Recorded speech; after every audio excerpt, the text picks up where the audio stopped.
Annonceurs, entrepreneurs, promoteurs et chefs d'entreprise, choisissez dès à présent votre meilleur partenaire média, Ideal Production. Ideal Production est basé à Cotonou au Bénin. Ideal Production, le partenaire exclusif de Sika TV en Afrique.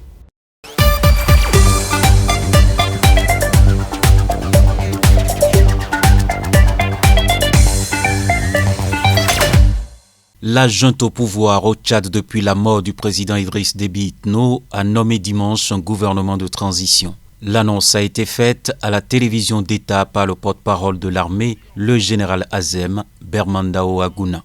Un nouveau ministère de la réconciliation nationale et du dialogue a vu le jour et confié à Cheikh Ibn Oumar, ancien chef rebelle, devenu en 2019 conseiller diplomatique à la présidence. Mahamad Idriss Déby a nommé par décret 40 ministres et secrétaires d'État. Opposant historique à Idriss Déby Itno, Mahamat Ahmad Alabo, du Parti pour les libertés et le développement PLD, a été nommé ministre de la Justice. Le principal opposant, Saleh Kebzabo, ne fait en revanche pas partie du gouvernement. Mais il a reconnu dimanche les nouvelles autorités et 2 membres de son parti, l'Union nationale pour la démocratie et le renouveau UNDR, ont été nommés au poste de ministre de l'élevage et de secrétaire général adjoint du gouvernement. Plusieurs anciens ministres du dernier gouvernement d'Idriss Déby Itno ont été reconduits ou nommés à d'autres ministères. Porte-parole du dernier gouvernement, Chérif Mahamat Zéné, est nommé ministre des Affaires étrangères, poste qu'il a déjà occupé de 2018 à 2020. Mais la plupart des ministères régaliens restent aux mains du mouvement patriotique du salut MPS, parti du défunt président, selon la liste annoncée dimanche soir à la télévision d'État. Le CMT a promis des élections libres et démocratiques dans 18 mois. En attendant, la charte de transition prévoyait la mise en place d'un gouvernement de transition dont les membres sont nommés et révoqués par le président du CMT.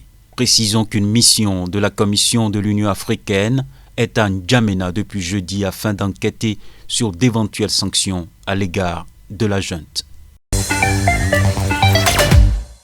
Le président Félix Tshisekedi doit encore détailler par ordonnance les modalités de cet état de siège, une sorte de loi martiale qu'il a annoncé vendredi pour le Nord Kivu et l'Ituri.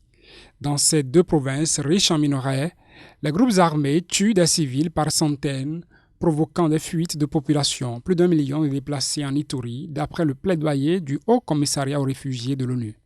La proclamation de l'état de siège pourrait conduire à un transfert de pouvoir civil aux militaires dans les 2 provinces, avait suggéré lundi le Premier ministre Sama Lukonde. L'actuel gouverneur du Nord Kivu, Karli Kazivita, a remercié le chef de l'État pour sa décision, qui répond à nos attentes. Je n'ai cessé de le répéter qu'à partir de Béni, le pays était attaqué par les ADF, a-t-il déclaré samedi à la presse locale.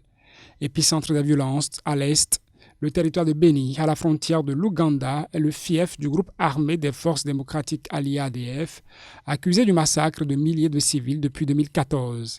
À l'origine, des rebelles musulmans ougandais, les ADF sont une organisation terroriste affiliée à l'organisation État islamique, ont récemment décrété les États-Unis. Samedi soir, à Béni, un responsable musulman, le cheikh Ali Yamin, a été tué par des bandits qui ont tiré sur lui dans la principale mosquée de la ville pendant la prière du soir en plein mois de Ramadan, a indiqué un officiel, Aloïs Mouarara. Le cheikh avait pris position contre les ADF. Au total, 122 groupes armés sont encore actifs dans l'est de la RDC, estime le baromètre sécuritaire du Kivu, KST. L'Association congolaise pour l'accès à la justice, SACAJ, salue également l'annonce du chef de l'État, mais demande au Parlement d'adopter en urgence une loi pour prévenir des abus liés à l'état de siège. L'Union africaine a envoyé une mission jeudi au Tchad pour déterminer si l'organisation prendrait des sanctions contre le pays d'Afrique centrale en raison de son évolution politique depuis la mort il y a 2 semaines de son président Idriss Déby Itno. Selon le chef de la mission d'enquête, beaucoup de sujets ont été discutés, notamment comment accompagner durant cette période difficile le Tchad. La mission doit quitter N'Djamena mercredi pour remettre dans la foulée son rapport au Conseil paix et sécurité de l'UA qui se prononcera ensuite sur d'éventuelles sanctions contre le Tchad. Mais il est bien évident que c'est d'abord aux Tchadiens et aux Tchadiennes de vouloir sortir leur pays des difficultés. L'Union africaine, les partenaires de manière générale seront là pour aider, mais surtout il reviendra à eux de s'entendre politiquement. Bien sûr, le Conseil était divisé. Les uns pensant qu'il fallait tout de suite appliquer les textes et le protocole du Conseil de paix et de sécurité, les autres disant il faut qu'on examine, il faut qu'on donne un peu plus de temps parce que la situation concerne pas seulement le Tchad, mais un ensemble beaucoup plus grand. Nous avons vu l'ensemble des acteurs, les partis d'opposition également. Ceci nous permet d'avoir une vue beaucoup plus globale de la situation qui prévaut ici et il était important d'écouter tous les acteurs. Au Tchad, un gouvernement de transition a été nommé par la junte dimanche soir, moins d'une semaine après la nomination d'un premier ministre de transition. Cette jeunesse, on trouve que ce n'est pas quelque chose de bon. Et on va encore se reposer contre ces gens. Parce que nous, on ne vise pas le gouvernement, on veut un changement pour ce pays. Et ce changement doit se passer par le respect des textes qui régissent notre République. Un élément de Charles Kazabo aussi qui est entré et que le CMT va continuer. Mais si on voit que c'est les mêmes têtes, c'est la continuation du régime précédent, bon, c'est qu'il n'y a pas de changement et les gens vont être frustrés, quoi. Donc c'est un peu ce que je pense. Donc quand on parle de changement ici, je vois un changement global. Pas qu'on change quelques têtes, on met quelques opposants et on parle de changement, ça c'est pas un changement. L'impression qu'on a, c'est que les gens se cherchent. Et voilà rapidement, un gouvernement est constitué. Apparemment, c'est comme s'il n'y a pas consensus. On a voulu, après le conseil militaire, mettre sur pied la structure qui est le gouvernement de transition et puis peut-être d'un moment à l'autre, dans les heures qui suivent, sinon les jours, on aura donc le Conseil national de salut.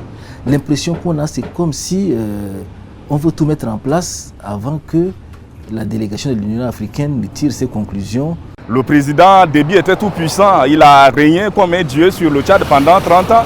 Aujourd'hui, tout le monde a été surpris que le président Déby disparaisse comme par enchantement. Donc aujourd'hui, quel que soit celui qui arrive là, le peuple est toujours plus fort que le conseil militaire de transition ou bien que les manœuvres qui sont en train d'être faites. Donc nous sommes conscients, nous sommes confiants également que la lutte va finir de payer. Je crois que l'entrée de certains dans le gouvernement ne nous dissuade pas. Nous allons continuer donc à lutter pour que le pouvoir revienne aux civils. En visite de 2 jours à Nairobi, la nouvelle présidente tanzanienne Samia Suluhu Hassan a assuré vouloir promouvoir le commerce et les investissements entre la Tanzanie et le Kenya après des années de guerre commerciale. Elle a fait cette déclaration lors d'une conférence de presse aux côtés du président kenyan Uhuru Kenyatta. Au cours de nos discussions, nous avons convenu de la manière de promouvoir le commerce et les investissements entre nous. Comme vous le savez tous, nos pays ont un fort potentiel en matière d'agriculture, d'industrialisation, de pêche, d'élevage et de tourisme. Comme nous visons également à promouvoir le commerce et l'investissement entre nous, nous avons convenu d'agir sur certains des défis ayant des barrières non tarifaires entre nos frontières. Nous avons convenu de les supprimer. Une autre chose que le président a mentionnée et sur laquelle je suis d'accord avec lui, c'est que nos ministres de la Santé doivent discuter et trouver un moyen de faciliter le processus de dépistage du coronavirus afin que nos citoyens puissent bénéficier d'un service rapide pendant le processus de dépistage et que les entreprises puissent poursuivre leurs activités. Dans un communiqué conjoint, Uhuru Kenyatta, le président kenyan, a déclaré que la visite de la présidente tanzanienne a offert aux 2 pays voisins l'opportunité de renouer leurs relations. Ce voyage nous donne l'occasion de renouveler nos relations bilatérales. De notre côté, nous vous assurons que la République du Kenya et mon gouvernement seront les premiers à travailler avec votre administration. Les 2 dirigeants ont annoncé la signature d'un accord pour le transport de gaz pétrole liquéfié depuis le port kenyan de Mombasa jusqu'à la capitale économique de la Tanzanie, Dar es Salaam.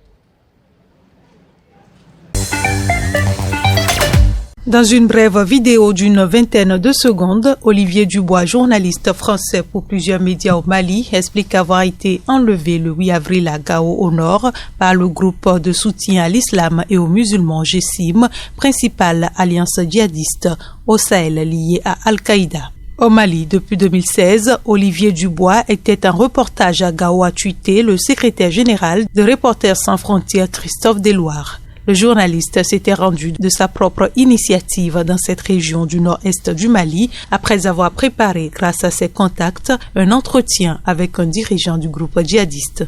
Il n'avait pas repris l'avion qui devait le ramener à Bamako 2 jours plus tard. RSF, Libération et d'autres rédactions rapidement au courant, tout comme ses proches et les autorités françaises, avaient pris la décision de ne pas rendre publique sa disparition afin de ne pas entraver une issue positive. Ce qu'on peut dire, c'est que c'est un journaliste aguerri qui connaît bien le Mali. Il travaille depuis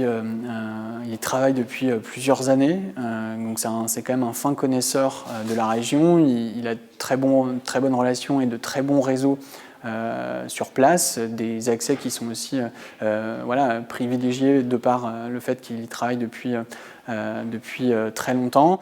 Évidemment, compte tenu de la zone, plus les jours et les semaines ont passé concernant sa disparition, plus nos inquiétudes se sont renforcées et elles ne font qu'être confortées avec cette vidéo dans laquelle il affirme avoir été kidnappé le 8 avril. Avec évidemment la précaution de dire que cette vidéo pour l'instant n'a pas été authentifiée, on ne connaît pas encore la source exacte et que les autorités françaises continuent à parler de disparition.